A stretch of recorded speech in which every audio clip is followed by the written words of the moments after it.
I'm DeWayne Coxon, president of Blossoming Rose, and I'm at Biblical Tamar Park. This is an area in Israel in the southern district that's about 40 miles south of the Dead Sea, and we have worked over 30 years excavating the lost city of Tamar. If you want to know where Tamar is located in the Bible, you can take your scriptures and you can turn to Genesis, the 14th chapter, the 7th verse, and you will see there that the Amorites dwelt in Tamar. That verse identifies this area that was the largest oasis in the Arava as the place that Abraham had an affiliation with when he lived here.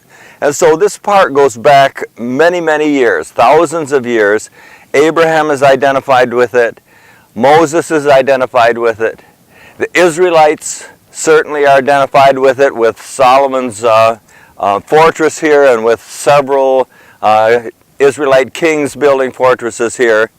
And then as you go into the more modern periods, you'll find that it played a part in the desert as far as the spice route is concerned. And we're going to be visiting 7 sites today. We're going to be visiting the site of the ancient Bedouins, and we call it the Abraham site. We're going to be going to the Moses site, to the Israelite site, to the Roman Christian site, the Islamic site, the British site, and the present-day Israel bomb shelter. So as we go through the park, we would like you to learn about each of these historic periods.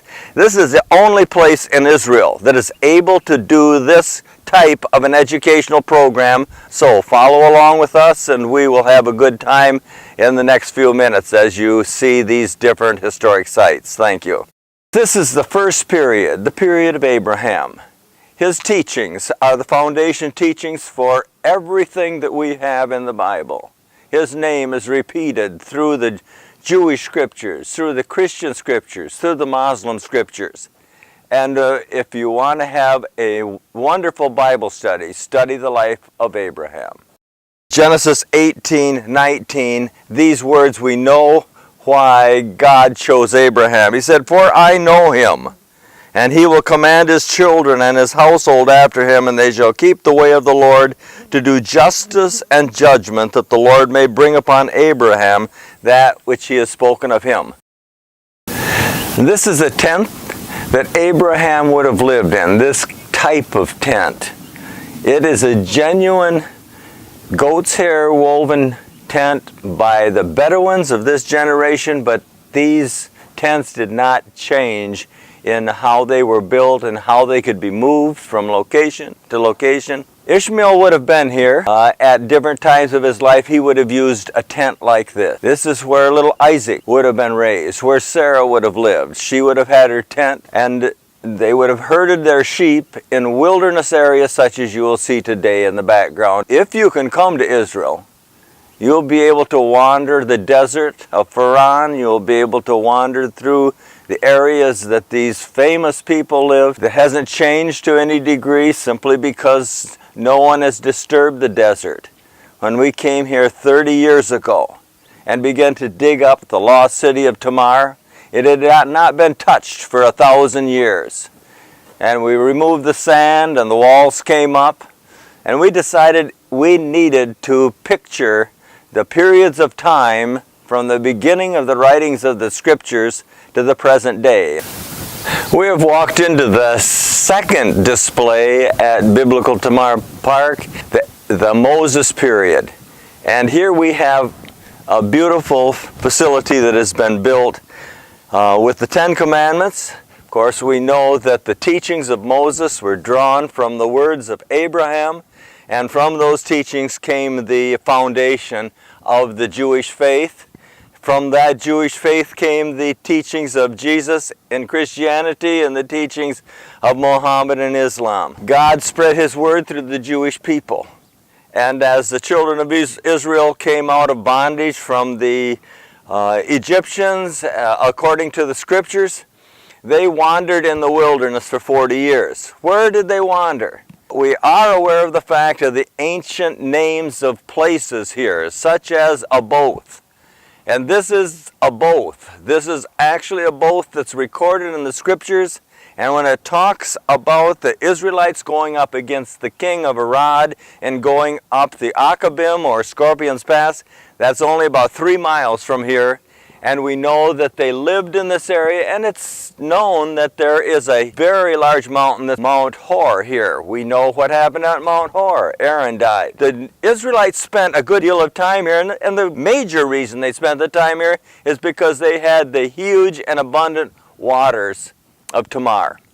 And so they lived here, watered their cattle here, and then moved on into the Promised Land. So this is the Moses period, and we hope that you'll enjoy the facility that we have here to educate in this area.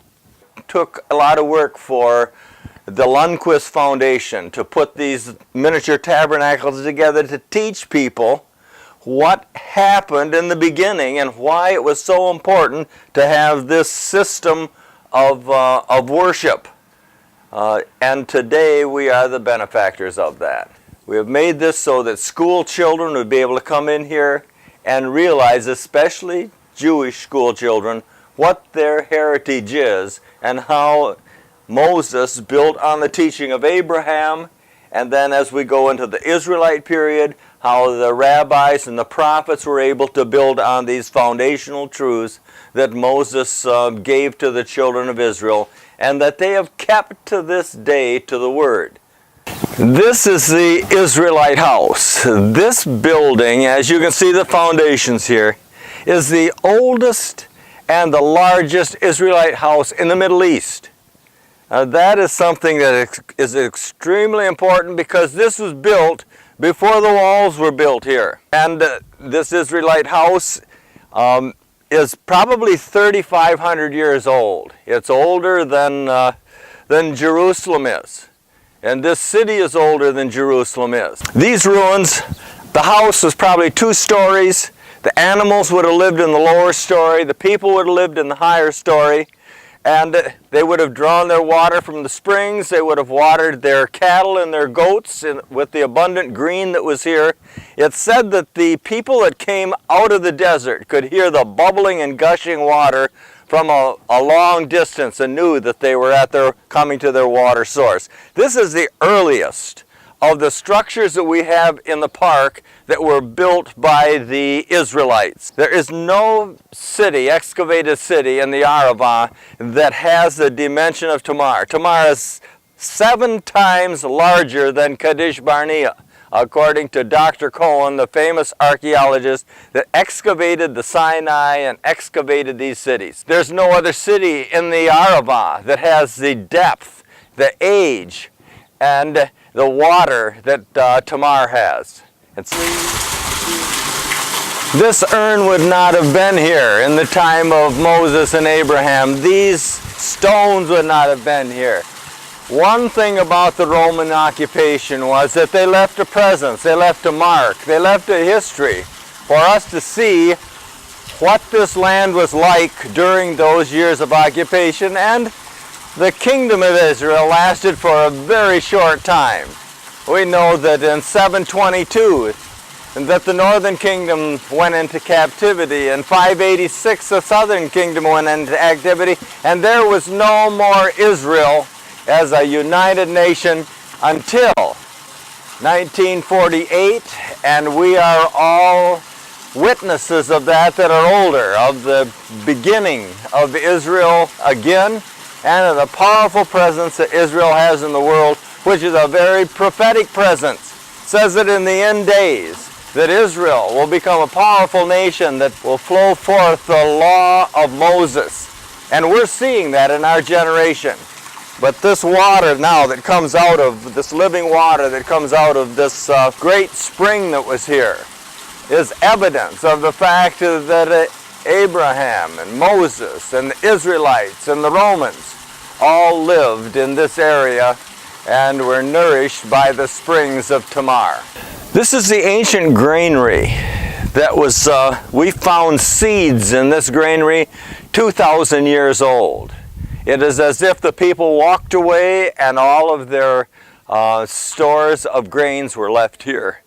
And so this area that we have of these stones, these go back to the ancient kings, Jehoshaphat, Josiah. But even before that, we have stones here that show the evidence of the age of this city. This is probably the most ancient tree in Israel. Scientists tell us that it was here in the time of Jesus. It was the landmark for Lawrence of Arabia when he came out of the desert on his camel to get to Tamar and get to a new water supply and to re-nourish his camel.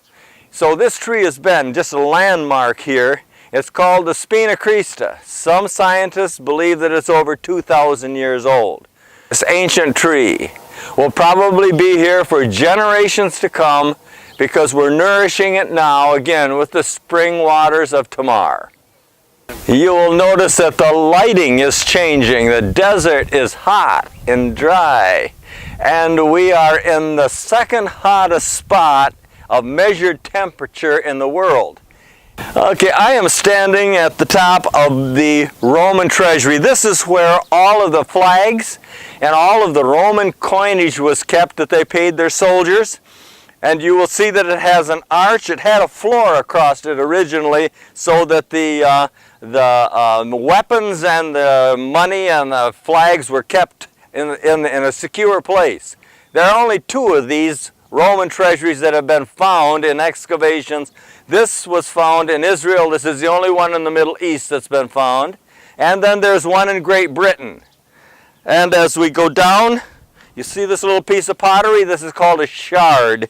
And these pieces of pottery are literally all over the ground in this Roman quarter. This is where the Roman soldiers came when they marched from Eilat up the Roman road and they went up the Scorpions Pass onto the Mediterranean or onto Jerusalem, onto the garrison there. This was the strongest Roman garrison in all of the Arava. And this is a place also where where all of the copper from the mines of Faran, which is only about 4 miles from here over in Jordan. This is where the copper was brought and the gold was brought that they mined there. And the great mines that were in Israel were not down at Timnah, as it says during the times of Solomon. They were here in Faran. And so then they took the gold and the copper and all the spices, and they took them up the Scorpions Pass and up to the Mediterranean and to Italy. So we have here the stones and the basis of this area of the Romans. We have the stables here. We have the living quarters back there. Actually, the Israel Antiquities Authority asked us to build a Moroccan village here. We thought it was nice to have it just the way it is and leave it for our grandchildren the way it is. This is the Roman bath. When you look at this, you ask yourself, well, how did they use this? Well, there was a floor that was right over this whole area that I'm standing in, and under the floor was heated water. There was a big chimney here, and when the Roman soldiers would come off from the road from Eilat, they would come in here and they would steam themselves, and then the cooling chambers were over here. They had a beautiful palatial place to live in the desert. It was all built by slaves. We can't change history. And we're fortunate down here that we can see what the history was, because there is not another Roman bath like this, because in the north everything was destroyed and leveled. But down here the Romans walked away from it, and the church never came down this far, and neither did Islam. So there was no destruction of building cathedrals or building mosques down here, and it literally just sat here for 2,000 years until we dug this up. You might wonder why the Romans left this place. There's one thing about this area that we are in right now, and it's the greatest fault line in this area, and they have massive earthquakes. And so they had a massive earthquake in 363, and it didn't level the place. What it did was it just shook the rocks down, And at that time, the Roman Empire did not want to rebuild this great city down here. So we have the opportunity to lift the rocks out that laid there for 1700 years. The Islamic period in Israel's history is the longest period of occupation of the land. Islam was built on the teachings of Moses and Jesus, and this is the Islamic camel trough. You can see here that it's protected by the state of Israel. Israel gives equal access to all the religions. Christianity, Islam, Judaism, there is complete access and freedom to visit those sites. And so in this site you see all of this Arabic. The Antiquities Authority said, you can work in this area, but you can't destroy this Arabic because it's a part of our history. This period of time of the control of the Islamic people, the rulers, they didn't occupy it like Rome did, where they redefined the whole living patterns. What they did, they were very broad in their occupations, and really it just lay desolate. There was nothing done here with it. When the British drove out the Turks in 1917, they occupied this southern area of Israel, and they built their own buildings down here. This building that I'm sitting in is an original jail. And then they had an office building down here that was on top of part of the archaeology site that had to be torn down, but the archaeology department said, we want this building saved as a part of the history of Tamar. And we are very thankful that they did, because it's a part of the 7 periods, and it gives us an opportunity to look at the architecture of the British while they were here from 1917 to 1948. This shortest period of time of a foreign government in Israel probably was the most significant in developing the country to what it is today.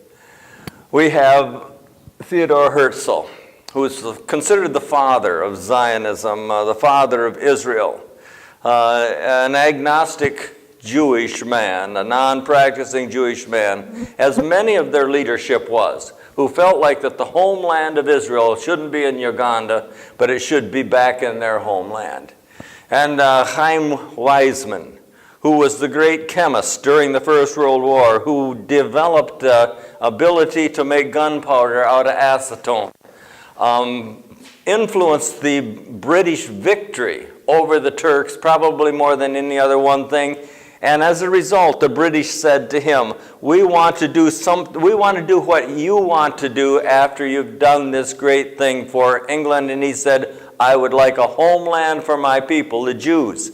And so the homeland was given, and the Balfour Declaration was made. David Horowitz, who was the great journalist in the United Nations, started United Israel, which today is United Israel is very much a part of Biblical Tamar Park, with Dr. James Tabor as its present president, was greatly influential in being able to write about what was happening in Israel. So we have this little building.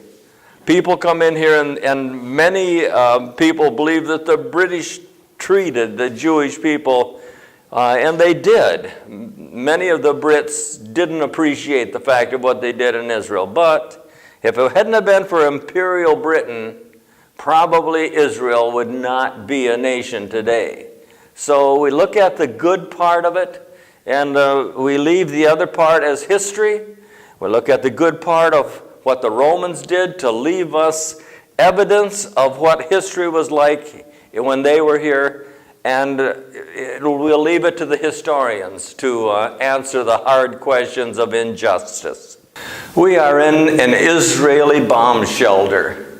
This is the period of Israel from 1948 to the present, and this bomb shelter was built in the 1950s for the kibbutz that was here, that has since been removed because of the archaeology dig. And we have here pictures of what it was like in the very beginning with the kibbutz. When I talked to you about all of the British buildings being taken off except the jail, you can see the jail there and you can see the other buildings. And you can see the stages that we have here of the excavation of the dig. On this side, we have all of the prime ministers of Israel. And on this side, we have all of the presidents. Here is Chaim Weizmann. He was the president of Israel from 1949, which would have been the beginning of the state, to 1952. And then it goes through to the rest of the presidents. And then down on this end, we have a couple pictures from contemporary paintings from contemporary Israelis. And then we have the beginning of present-day Tamar, which is Simcha Perlmutter, the founder of Kibbutz Ovot, that now has become Biblical Tamar Park.